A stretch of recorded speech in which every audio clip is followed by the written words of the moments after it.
Ngayong gabi, magluto tayo ng dinner. Ito ang lulutuin natin. Pinakbit. Lagyan natin siya ng pork belly. Ang mga gulay na sangkap ng pinakbit ay ang kalabasa, okra, sitaw, talong, and ampalaya. Yan. Gisa natin sa onions and garlic. And merong konting alamang. Yan, gisahin na natin ang ating pork. Yan. Konting mantika lang. Ginian na natin ang ating pork. Yan. Init. Ituin lang natin ang ating pork. Lagyan ko na ito, nakamarinate na ito ng salt and pepper and kunting bawang.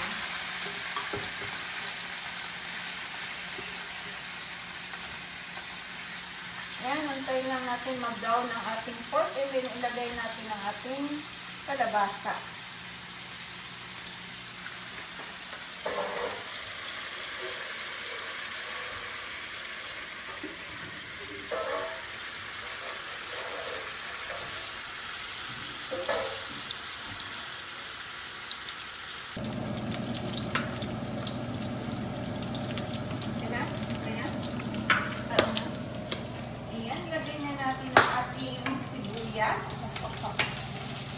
Sibuyas, garlic, ito natin, pork,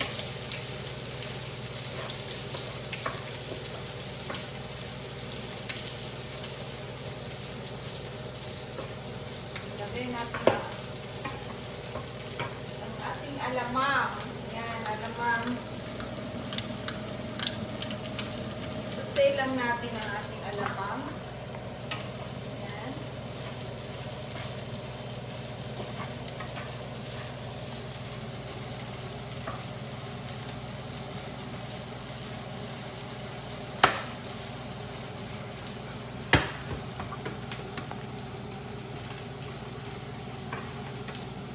Okay.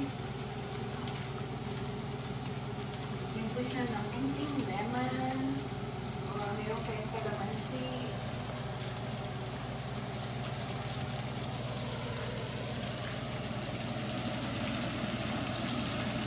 And ground black pepper.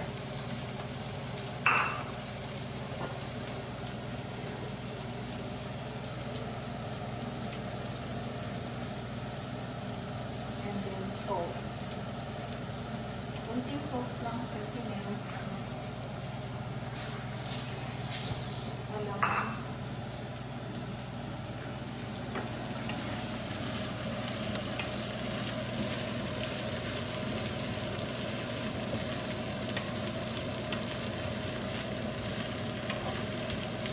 Tignan na natin ang ating kalabasa kasi matigas po itong kalabasa.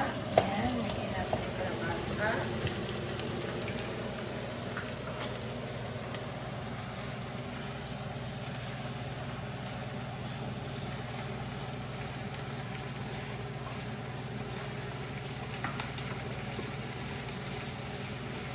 And 1 cup of water.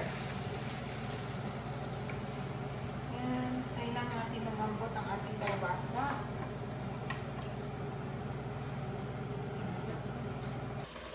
Lagay na natin ang the rest of our ingredients. Sitaw, okra. Ayan. Ayan, sa ating pinakbit. And ang ating ampalaya. Wow. And ang ating eggplant. Ang talong.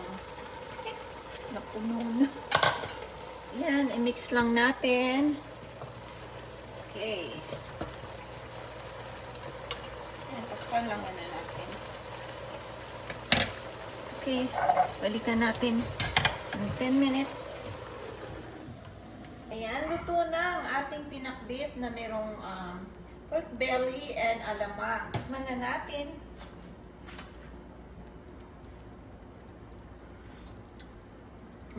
Tama-tama lang talaga ang lasa niya. Ang sarap. Masustansya. Nandyan lahat ang gulay. Ayan, kain na tayo. Kain na natin siya sa ating plate. Ayan. Yes. Ooh, yum. Yummy. Ayan ang ating dinner. Yes, yan ang aking dinner for tonight. Pinakbet. Kain na tayo. Yan, kain na tayo ng ating dinner. Pinakbet. And my rice.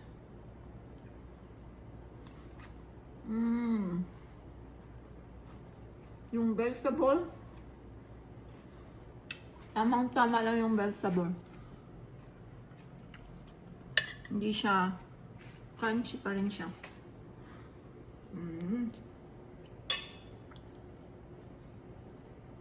Mainit. Umuusok. Alright. See you next week. Please subscribe to my YouTube channel. Like, share, and leave a comment below. Have a good night. Bye.